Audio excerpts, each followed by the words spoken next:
Хоол эрүүл байлгаж чадна, өвчлүүлж бас чадна. Хэрхэн таны мэдлэг, сонголт, дадлын үр. Сүүлийн үед нийгэмд нэг ийм зүйл явагдаад байгаа юм байна. Тэр юу вэ гэхээр зэрэг төмс бити ийд, төмс бол таргалуулна. Тэр битэл одоо төмсөнд уураг их агуулгаж байгаа учраас бити ийд энэ төр гэсэн иймэрхүү буруу. Одоо энийг бол за миний мэрэгжлийн хүний хувьд энэ бол хоол зүйн буруу ойлголт энд явагдаж байна гэж хэлэх гээд байна. За тэгэхээр төмс бол хүнсний ногоо мөн үү гэдэг дээр бол харин төмс бол хүнсний ногооны ангилалд бол ордоггүй. Төмсний өөрийнх нь одоо бүтэц найрлагаас нь харж үзэх юм бол энэ бол цардуулыхтай гол төлөвтөр үртээрээ бол талах руу төсдөөд. Гэхдээ яг талах шиг биш шүү дээ. Талах шиг тийм өндөр илчлэг бол биш. Гэхдээ тийм биш. Тэгтээ хүнсний ногоо гэж бол хэлдэггүй. Тэгэхээр төмс бол яг хүнсний ногооны ангилалд ордоггүй.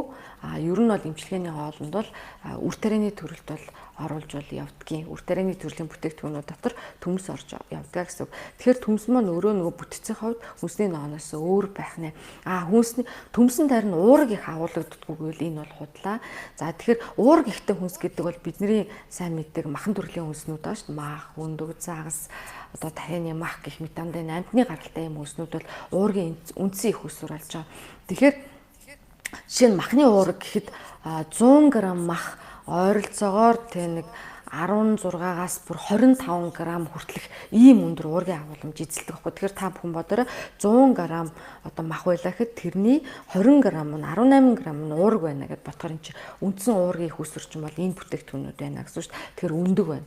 За үр тарианы төрлийн бүтээгдэхүүнүүд дотор чинь улаан будаан, гурил, за янз бүрийн будаануудад тэгэхэд уургийн агуулмж нь 9-өөс 15-6 г хүртдэг байхгүй. Өндөр бас уургийн. Тэгэхээр урамлын гаралтай үндсэн уургийн их үсвэрүүд бол үр тарианы төрлүүд байх нь амтны гаралтай уургийн их үсвэрүүд нь бол мах, загас одоо гэх мэт амтны гаралтай юм хүнснүүд бол бүгдээрээ уургийн агуулмж бол өндөр агуулмжтай. Бидний өдөр тутмын хоолнд бол бид нэр уургийн их үсвэрийг энэ зүйлүүдээс бол авдаг байна. Төмсөнд бол нөгөө одоо луун, байцаа гэдэг тэр ногоонуудаас харьцуулах юм бол жоох өндөр гэж агуулгаж чинь гэж хэлж болно.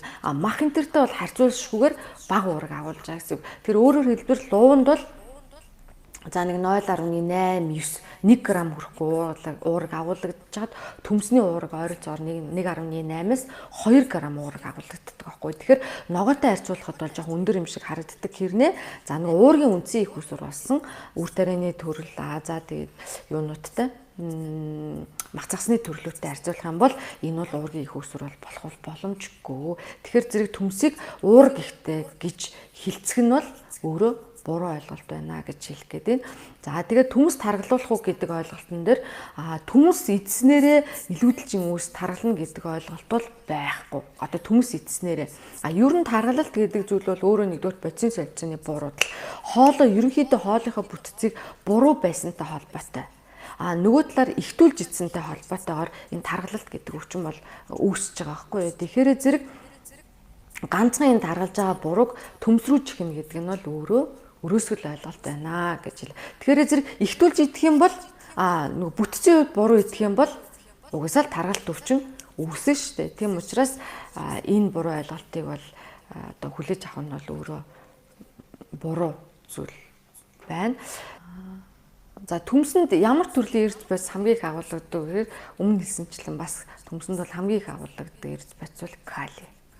300 мг, 300 гаруй мг кали бол агуулгаддаг. Тэгэхээр төмс бол өөрөө шимт ижилийн үед, за амтны хувьд, за бас хоолны нэр төрлийг олшруулахад өөрөө чухал хүнс гэдгийг бол та бүхэн ойлгоорой.